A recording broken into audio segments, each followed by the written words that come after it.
Good day to everyone. Today, let's see how to install an emergency stop switch for an electrical load.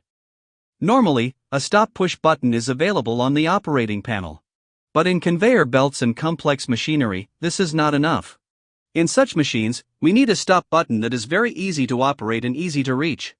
This helps prevent dangerous situations immediately. That is why one or more emergency stop push buttons are required. They must be located close to the operator and also near the supervisor, especially when working with hazardous equipment. The push button knob should be red, with a yellow background, so it can be easily identified during an emergency. When the emergency stop button is pressed, it locks in the stop position. The machine cannot be restarted until the button is reset. To reset it, the knob must be turned clockwise. Now, let's look at the installation.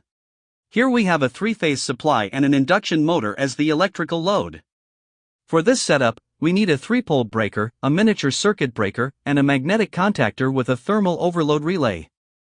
This is the emergency stop push button we are using. It has 2 normally closed contacts and 1 normally open contact. We install the emergency stop button in a position where the operator can easily reach it in an emergency. For the motor control, we also need a start push button with an indicator lamp, a stop push button with its indicator, and an additional indicator for motor overload. We also provide a separate indication lamp for emergency shutdown on the panel board. First, the 3-phase supply is connected to the motor through the breaker and the magnetic contactor. From one phase, we take supply for the single-phase control circuit. This line passes through the breaker and then through the normally closed contact of the emergency stop push button. Remember, the control circuit must always pass through the normally closed contacts of the emergency stop switch.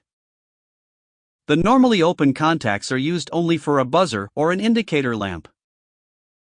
From there, the control line goes to terminal 95 of the overload relay.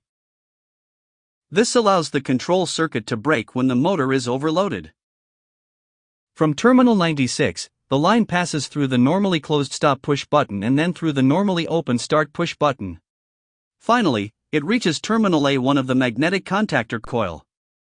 The neutral line is connected to terminal A2. Now, the contactor holding circuit is connected between the start and stop push buttons. It passes through the normally open auxiliary contact of the contactor and returns to A1. This holding circuit keeps the contactor energized even after you release the start button. For motor running indication, we connect the lamp between A1 and the neutral line. For motor stop indication, we connect the bottom terminals of the normally open and normally closed contacts together. Then, the upper terminal of the normally closed contact and the neutral line are connected to the lamp. For motor overload indication, terminals 95 and 97 are connected together. Terminal 98 and the neutral line are connected to the overload indicator lamp. For emergency shutdown indication, the control line is passed through the normally open contact of the emergency stop push button and connected to the lamp. The neutral line is connected directly. Now, let's see how the system works. When the breakers are switched on, the motor stop indicator lamp lights up.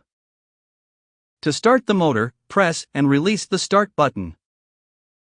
The motor starts running, and the green indicator lamp turns on. To stop the motor normally, press and release the stop button.